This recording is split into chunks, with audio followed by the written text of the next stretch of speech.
not only down the pawn block, but you still cannot push your ace pawn. Here comes the move from Magnus. Here comes the undo. Okay. He didn't. And he finishes it. Wow. Magnus Carlsen, he wins game 11. He defends his title. After winning his 5th straight World Chess Championship, Magnus Carlsen, the undisputed king of modern chess and arguably the greatest player of all time, would announce that unless a specific player won the upcoming FIDE Candidates tournament, he would choose not to defend his title the following year, stating he didn't feel like he had anything left to gain. The king left the board.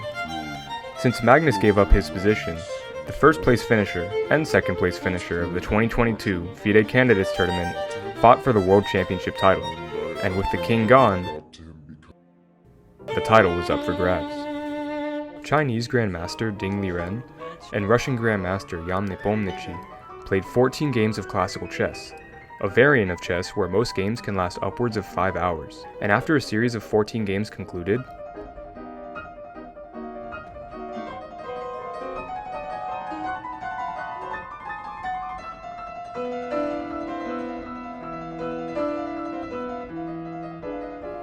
there was a tie, which led to the tiebreak games to be played, and after 3 ties and an excruciating battle in Game 4, Rook g6 is not a move that you consider here, right? If Rook g6 is not better for it, I'd be shocked.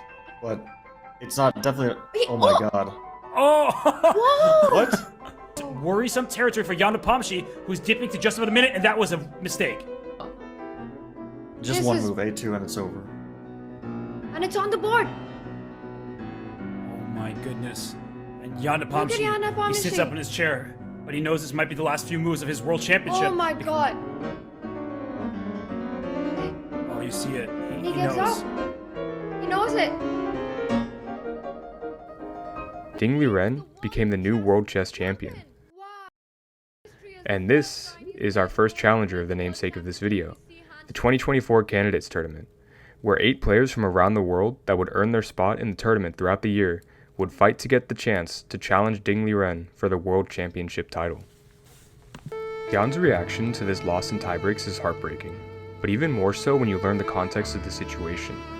This was not the only time Jan had lost the World Chess Championship. In 2021 against Magnus Carlsen, he had a match in which he kept within striking distance for the first 5 games. However, in round 6, he lost a 136 move, 8-hour-long marathon, which would eventually lead to him crumbling for the rest of the match. And by losing the 2023 World Championship match to Ding Liren, Jan automatically received the first qualifying spot for the next Candidates Tournament. It is unfathomable to many why people would spend most of their lifetimes learning a game that requires one to sit at a board for hours at a time, for games that half the time end in a draw. But between chess grandmasters, people who have dedicated their lives to the game. This sacrifice is well understood, and worth it for the occasional glory and triumph over their competitors and rivals. However, even between these few extraordinary people we call chess grandmasters, they were unsure if Jan would be able to overcome the pain of losing 2 World Chess Championships in a row. As stated before, in 2021 Magnus said he would only return to defend his title if a certain player won the Candidates Tournament, and this player was the 18-year-old Iranian Alireza Firouzja. At only 18 years old of the time of the 2022 Candidates Tournament, Firouzja was the youngest player to ever become rated over 2800 in the FIDE ELO rankings, breaking Magnus's own record by 5 months. It's unclear the exact reasoning why Carlsen stated his intentions to play for the world title if Firouzja won, but it's possible Firouzja's rise to dominance reminded himself of his own. Both were prodigies that came from countries that had not much, if any, success in chess prior, and they both managed to break records on their rise to fame. Firouzja's rise was so astronomical that while still 18 years old, he reached the ranking of number 2 in the world, only behind Magnus. Firouzja was perhaps the only player at the moment that made Carlsen feel like he had something to prove against, as in an early run-in with a 16-year-old Firouzja in a Blitz tournament in 2019, Firouzja had a winning position against Magnus.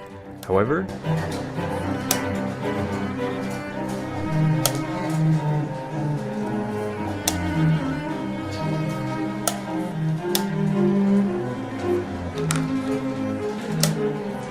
he ran out of time in a controversial escape for Magnus, where Ali Reza claimed that Magnus tried to distract him by speaking in Norwegian. After placing 6th in 2022, Firouzja's path to the candidates was also not free of controversy. One of the ways to qualify for the tournament is to have the highest ELO ranking out of all the players who have not yet qualified. And shortly before the deadline, that position was closely contended between Firouzja and the American player Wesley So. And with no large tournaments near, a chess club in Firouzja's new residency, France, organized a tournament that had only 4 players. 3 older grandmasters around the 2400 to 2500 ELO ranking, and the 2750 rated Firouzja. The title to the tournament, Firouzja's Race to the Candidates. Firouzja winning 5 out of 6 games, and eventually passing Wesley So in the ratings, led FIDE to change the rules regarding possible match farming in order to inflate one's score to qualify. However, regardless of that fact, Firouzja became the second challenger. So I think there are, in terms of rivals, there are tiers, and so there's the first tier is like no rivals, and then a little bit after that is Hikaru. Hikaru, being 3 years older than Magnus, had a rise at a similar time. The Japanese-American grandmaster quickly rose to a high echelon of chess. At the age of 15, Hikaru became the youngest grandmaster in US history, breaking Bobby Fischer, the only American world champion of all time's record. However, this achievement would be overshadowed when Magnus would become a grandmaster at age 13, then reach a 2800 ELO rating at 18. Nakamura would experience a large amount of success, such as 5 US National Chess Championships. However, Magnus always seemed to overshadow his prodigious achievements, and proved to be a mental block for the American. As of 2023, Hikaru had only taken 1 classical game win off of Carlsen, compared to 12 losses. However, as time went on, Hikaru's results in classical chess would slowly decline, as he aged and focused on other time modes in chess, and also as he focused on his new career in streaming. As well. Well, like I said, and I've said it before, but I think, I do consider myself a streamer first. As other chess players remained very formal and distanced from online communities, Hikaru pioneered chess on Twitch, and was able to grow both his Twitch and YouTube to millions of followers, many of whom were introduced to the game through him. But as he began to take streaming as a full-time job, many of his competitors believed his results would start to decline even further. However, that didn't happen.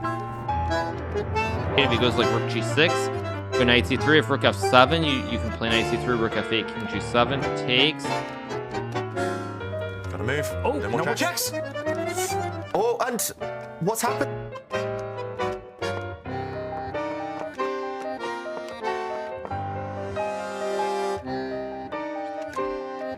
Welcome back, everyone. For today's video, we are going to be taking a look at my final round game, round number 9, against none other than the current leader in Norway chess. If I win the game in classical portion, I will get 3 points and I will win the whole event. I end up winning Norway chess. Additionally, I will now be ranked number 2 in the world. At the age of 33 and with streaming as his top priority, Hikaru's rating began to turn around from nearly being out of the top 10 to back to world number 3 as of 2024. During Hikaru's prime, he would often sport great results against other players besides Magnus, which would have some generate opinions such as, if Magnus did not exist, Nakamura would become world champion. And now in the post-Magnus era of classical chess, some believed Hikaru would be able to generate a career twilight push for the title. With his recent rise in rating, following his re-identification as a content creator, it seemed to be a possibility. And after placing second at the 2023 FIDE Grand Swiss Championship, Hikaru became the third challenger. I prefer to play on the computer. In your entire career, have you ever had a day where you went, I think this guy might be as good as me?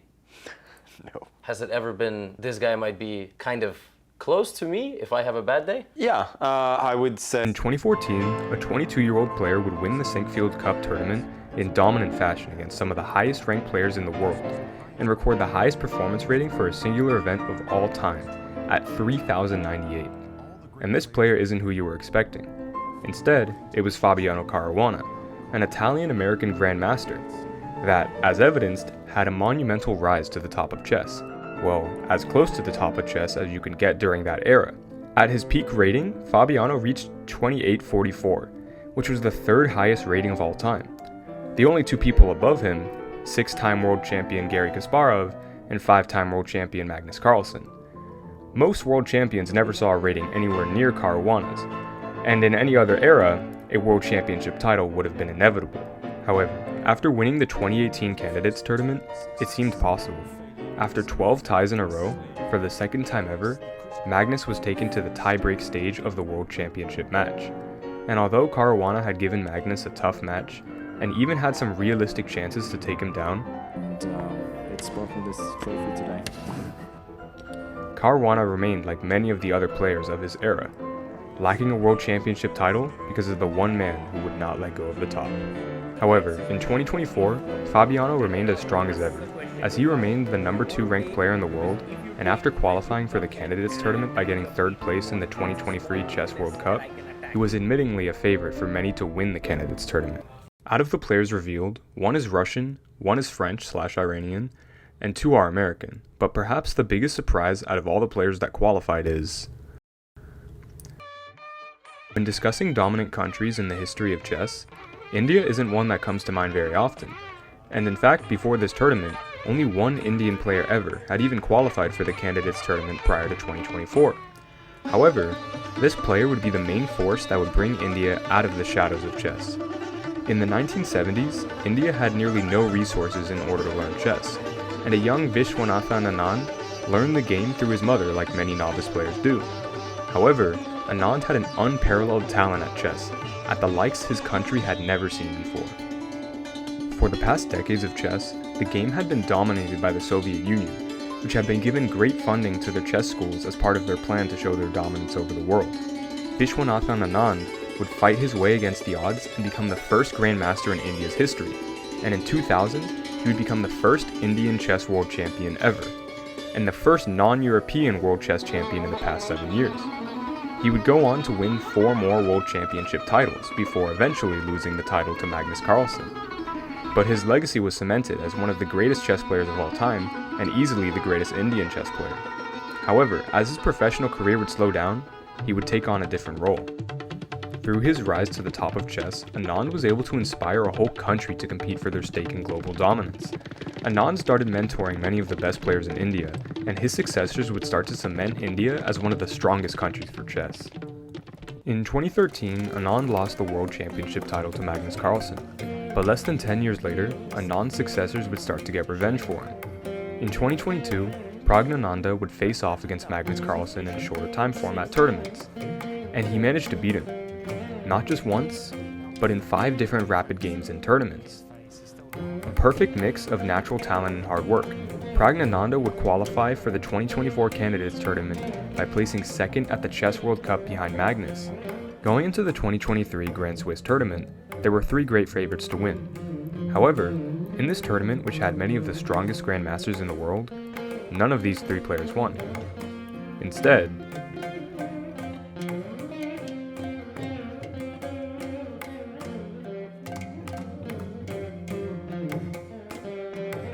29-year-old Vidit Gujrathi won the entire tournament, a result that had 50-to-1 odds at the start of it. Vidit, an unconventional player, reached his peak at the age of 29, much later than most players enter their prime. However, through this win, Vidit became the 6th challenger. If Magnus Carlsen is the world champion, when I challenge him, definitely I want to beat him. This is how old the final challenger from India was when he became a Grandmaster, the 2nd youngest ever at the time. In addition, he was the 3rd youngest player to pass a rating of 2700, and the youngest ever to pass one of 2750.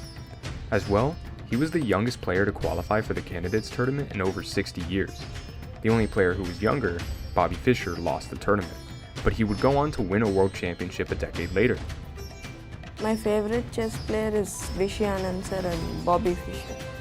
By being the highest placer in the FIDE circuit not yet qualified, a 17-year-old Gukesh Tomaraju became the 7th challenger. I want to become the world champion. Players who qualify for the Candidates Tournament typically are ranked no lower than top 20 in the world. This is because the ways to qualify require top placement at one of the most stacked tournaments, or a top rating in a circuit. However, the last challenger had a very unexpected path to the tournament. The top 3 place finishers at the 2023 Chess World Cup were set to qualify for the Candidates Tournament. First place, however, was Magnus Carlsen, who declined the invite, so the invite would be extended to the 4th place finisher. The 4th place finisher, however, was the main character of one of the greatest Cinderella stories in chess history.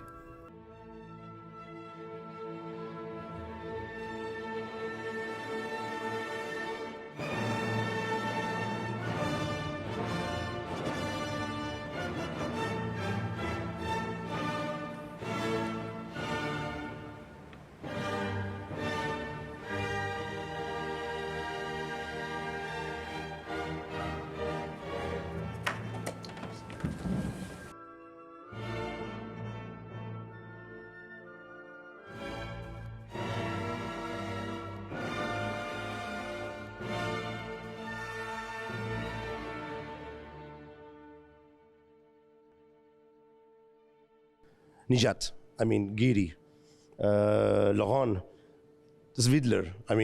What's your secret?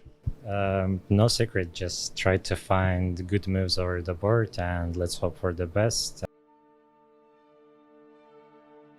It's just so difficult to admit defeat and to design, knowing that you are just one step away from your big dream of qualifying for the candidates. It's just the heartbreak, that okay, you don't want to depart, but he takes.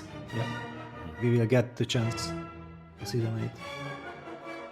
On the board, the handshake, and Apasov is in the semi-finals.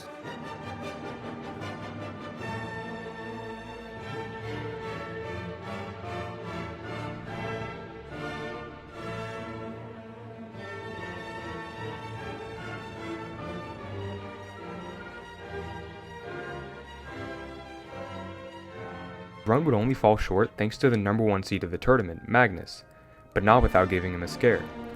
He would lose the 3rd place tiebreaker match to Fabiano Caruana, but not after taking the game. But at the end of it all, after outplacing his seed by 65 placements, Nijat Abasov became the final challenger.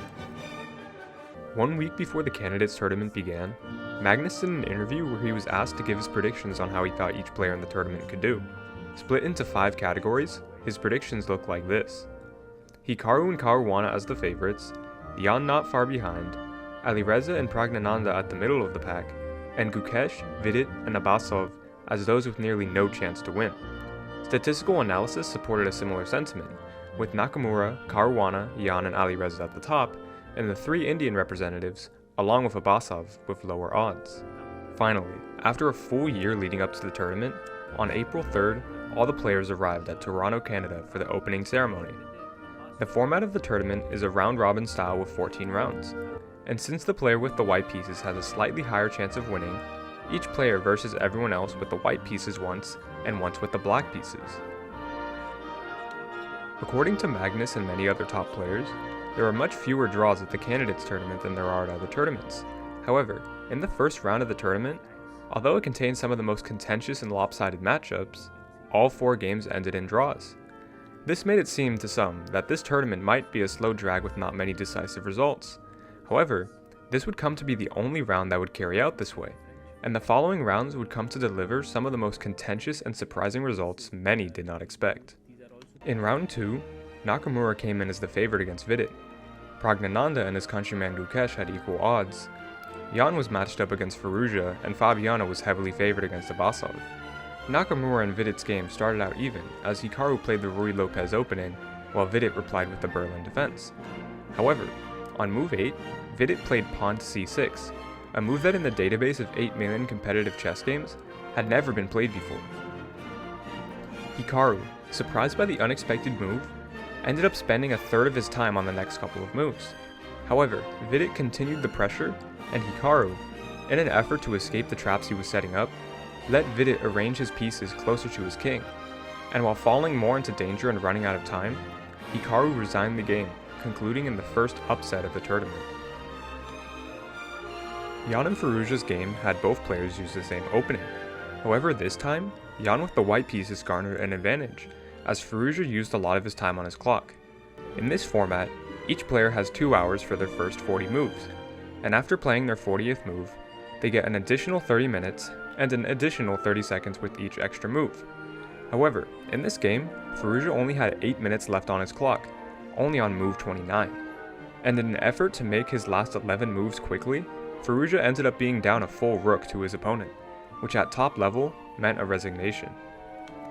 Praggnanandhaa came out with a uniquely prepared line versus Gukesh, which led to Gukesh being down over an hour on the clock, as the position on move 14 was completely new. But Gukesh managed to hold the position and get Praggnanandhaa down with even time, around 10 minutes each.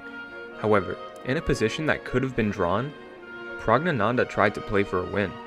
He lost his advantage, and with less than a minute on his clock, he resigned the game. In Caruana and Abbasov's game, Abbasov was holding his own against a player rated nearly 170 points above him. However, in the late game, he made one minor error with the bishop capture, which Caruana capitalized on and turned into a win. The standings now had 2 groups, the 4 that were leading and the 4 that were trailing. Following his uncharacteristic loss in the first round, Nakamura looked to catch up by winning his next match against Abbasov. However, for the second time this tournament, Abbasov was able to hold his much higher rated opponent to a draw. In addition, despite Fabi having a 5-1 lifetime record against Alireza, their game became stagnant and ended in a draw as well. In a game between 2 of the early frontrunners, Jan and Gukesh, there was a controversy. On move 38, the position was even. However, Gukesh was very low on time. But when Gukesh played his 39th move, the clock added an extra 30 minutes to his timer, something that was only supposed to happen on the 40th move. Jan got irritated and called the arbiter to get the situation fixed, although it was a distraction and gave Gukesh extra time to think.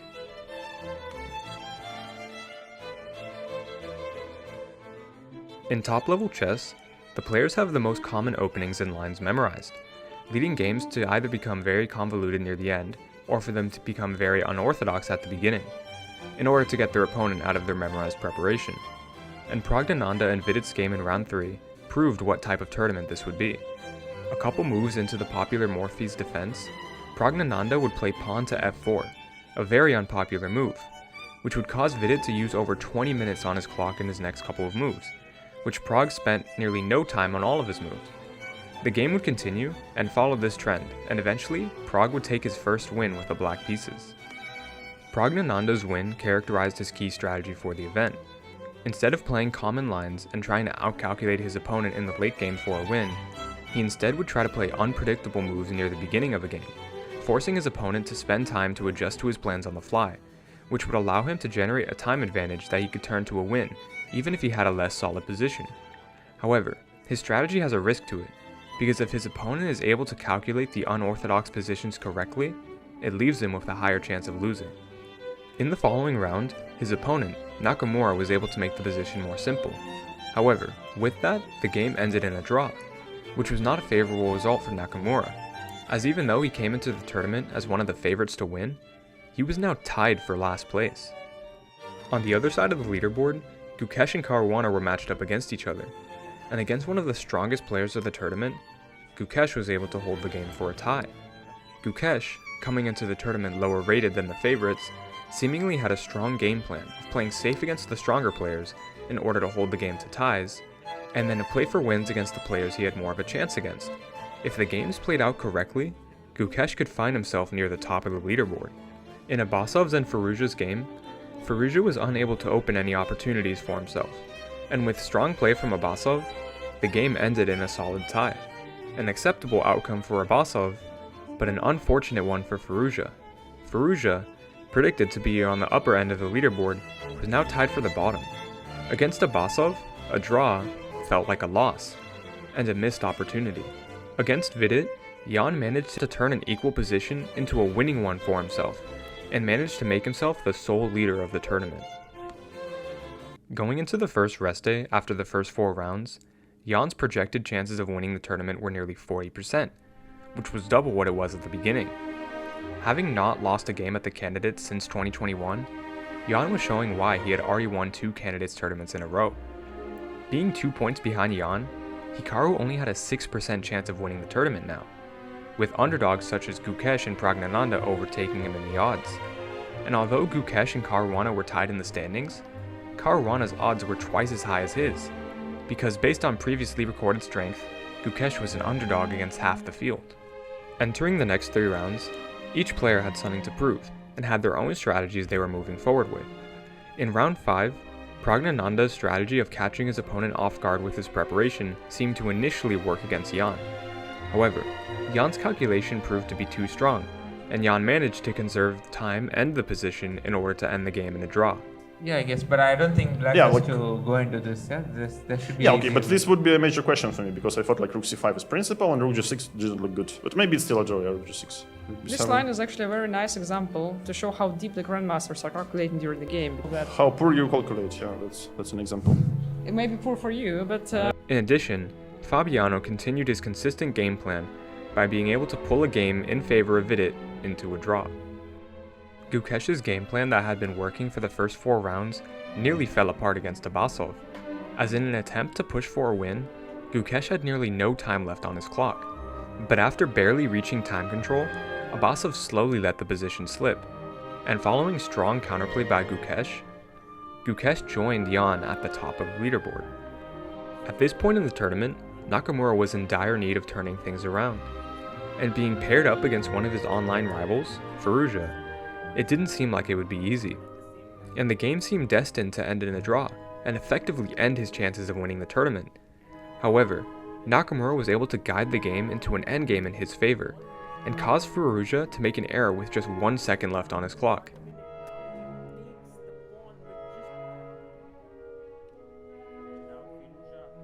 And by winning this game, he kept his chances of winning the tournament alive.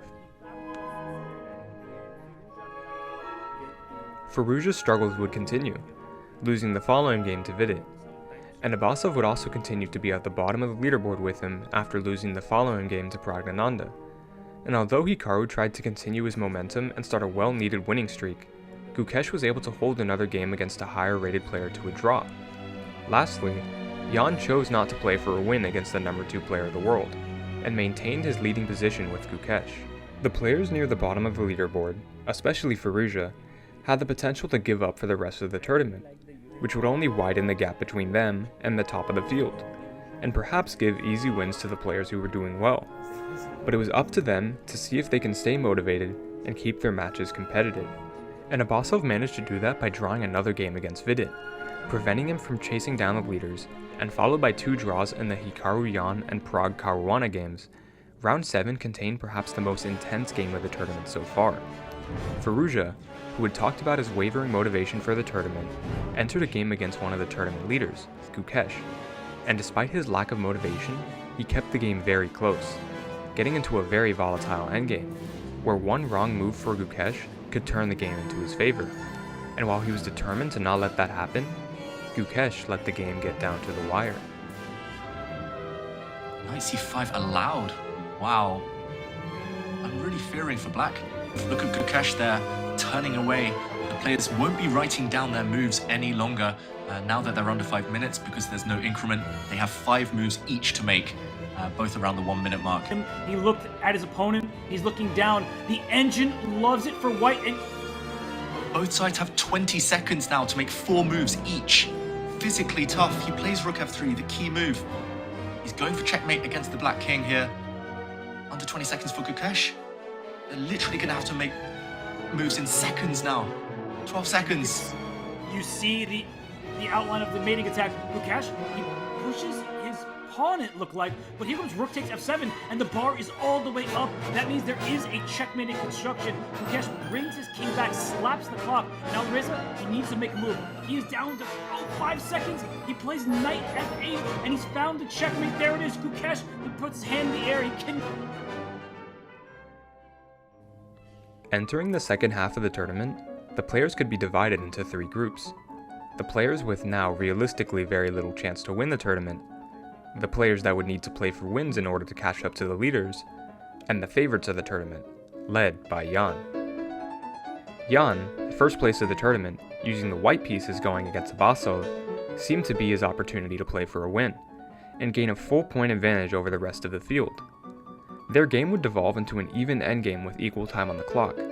However, all the pressure was on Abbasov to not lose the game, and in a late endgame push by Jan, Abbasov held the position and prevented Jan from running away with the tournament.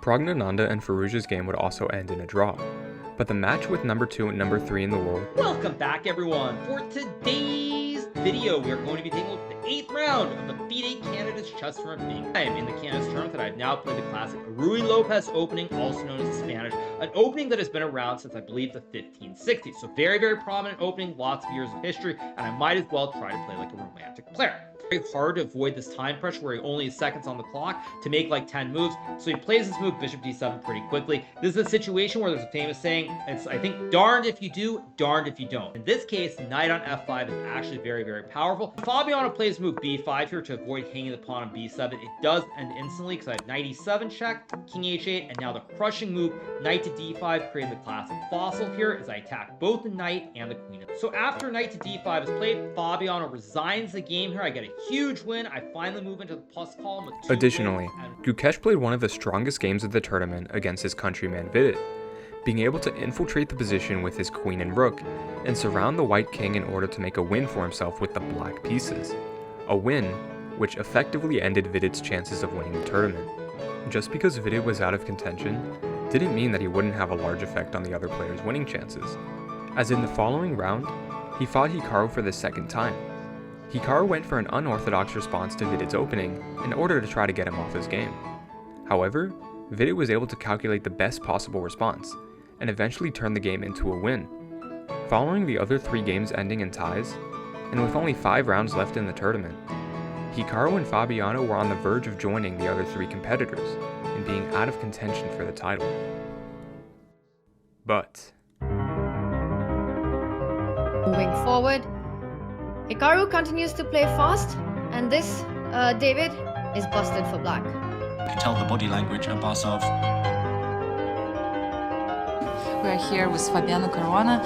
Fabi, congratulations on your victory. How does it feel to win a game? It feels very good, of course. It was an important win for me to stay in the race, to still be close to the leaders, kind of close.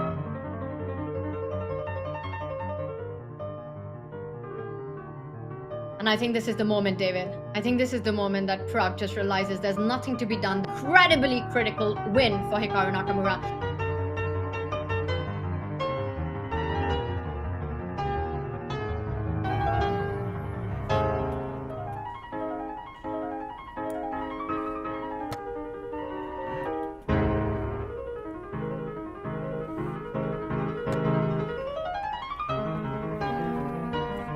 Fabiano, congratulations. One more victory. Always pleasure. Hikaru winning today, Hikaru winning against Prague, it's of course not great, but my results have kept me still alive. with 2 wins for Fabiano and 3 wins in a row for Hikaru, they were both back in contention to win the tournament, with Hikaru tied for first with Jan and Gukesh, and Caruana only half a point behind them. The outcome of the tournament would depend on the last 2 rounds. Rarely does the Candidates Tournament not have a clear winner before the last 2 rounds. However, this tournament had an unprecedented 3-way tie going into round 13, with 4 players all still in contention for the win. Jan, having won the past 2 Candidates Tournaments and having not lost a single game yet, may have had him with the best chances to win his 3rd straight Candidates Tournament in many people's eyes. However, if the 2 Americans would be able to continue their hot streak, their odds would be favorable. Nevertheless, Gukesh, the 17-year-old that many doubted would even place in the top 5, remained at the top of the leaderboard, and with the rest of his countrymen out of contention, he had his whole country on his back. The matchups for the top 4 in the final 2 rounds of the tournament look like this. In round 13, Hikaru and Jan would verse each other, with Caruana having a must-win game against Praggnanandhaa, and Gukesh versing Firouzja. And in the final round, the top 4 would all be versing each other, with Hikaru versus Gukesh, and Jan versus Caruana. In Hikaru and Jan's game, Jan played the Rui Lopez opening, but instead of responding with the Berlin defense, Hikaru played the move a6, citing that Jan had already won 2 games earlier in the tournament when his opponent played the Berlin defense. Both of the players went on to play solid, however they didn't make any risk they deemed unnecessary. For Hikaru, this appeared as a good idea, because he had the white pieces in his round 14 match against Gukesh, and Jan believed settling for a draw was acceptable as long as Gukesh didn't win his match. Gukesh was up against Firouzja, who up until this point was the only player to beat him in this tournament so far. However, in this game, Gukesh had the white pieces and played the same opening that Jan did, and this time, Firouzja played the Berlin defense. And later in the game, Gukesh was refusing to play for a draw, by defending in a risky way that left his king in an open space on the board, but kept his winning chances alive. And in the endgame, Gukesh put winning chances in his favor, and similarly to the match earlier in the tournament, both players had less than 2 minutes left on their clocks.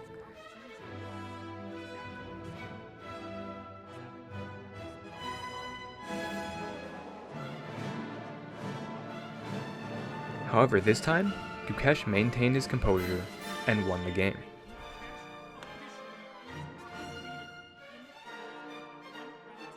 Caruana and Pragnananda's game also went down to the wire, as Caruana had a better position, but both players only had a few minutes left on their clocks. Caruana had an extra bishop, but Pragnananda had 2 pawns in danger of becoming queens if they successfully reached the end of the board. And in the race of pawns, Caruana outsmarted Pragg, and by winning the game, he joined the 3-way tie for second place, half a point behind Gukesh, the first leader of the candidates tournament besides Jan in the past 5 years. Gukesh had redeemed himself against Firouzja. However, his last match in the tournament was against one of the original favorites, who had made a monumental comeback, Hikaru. Many were calling this Gukesh's final boss battle, which would determine if he could become the candidates tournament champion. If Gukesh won his game, he would win the tournament no matter what. If he drew the game, the potential winner of Jan and Caruana's game and him would compete in tiebreaker matches in order to determine the winner. And if Hikaru won, he would play against the winner of Caruana and Jan in tiebreaker matches.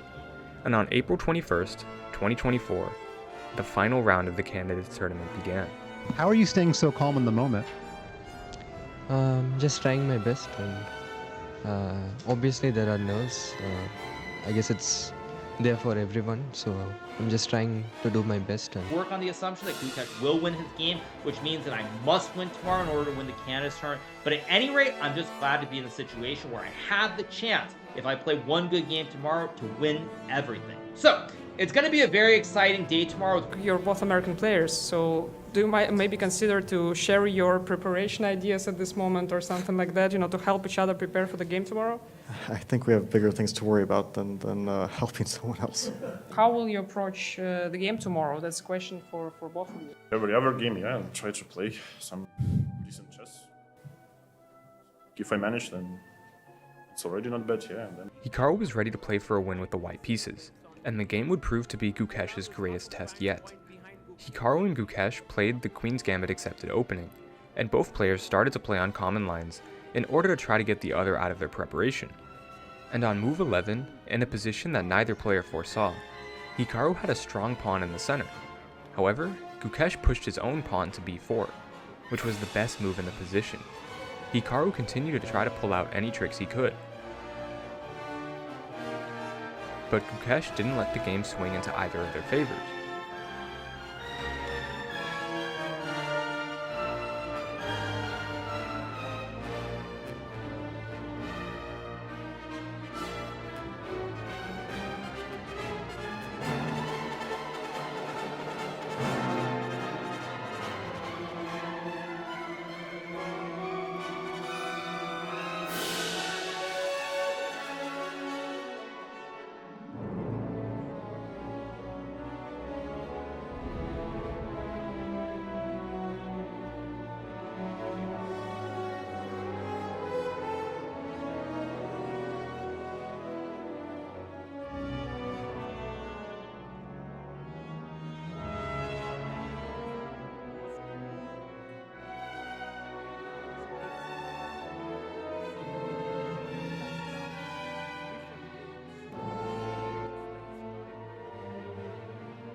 However, Fabiano and Jan's game was still going on, and depending on the outcome of the game, the winner could go into tiebreak matches versus Gukesh. Both of the former candidates' winners were determined to have the game end in a decisive result, as a draw would lead to Gukesh winning the tournament. And far into the game, both players had their own advantages. However, Fabiano's was far higher, as he had a pawn far into Jan's territory, and the computer evaluation had the game in his favor. However, one move away from turning into a queen, Jan managed to capture it, and all of his pieces were very passive, and his king was in the corner as the game pushed further into Fabiano's favor.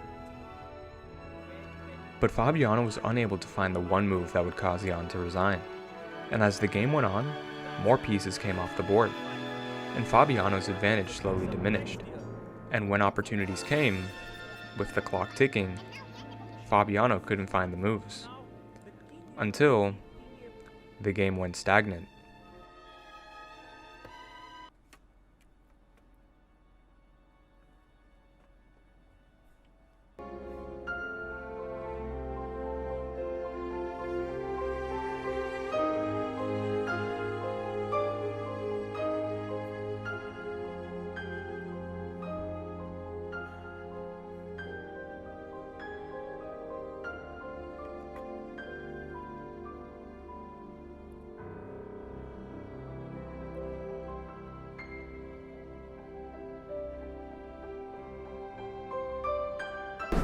I'm very sorry. My fault.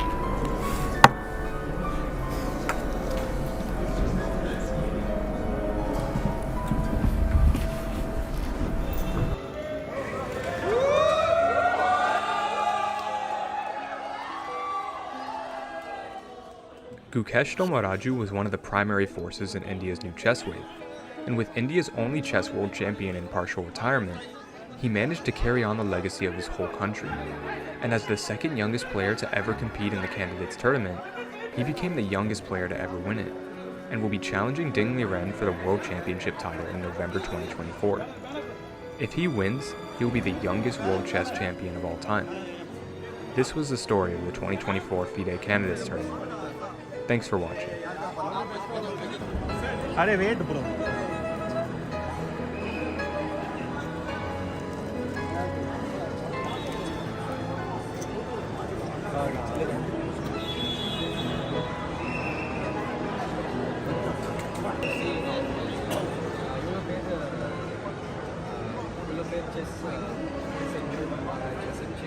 I want to become the world champion.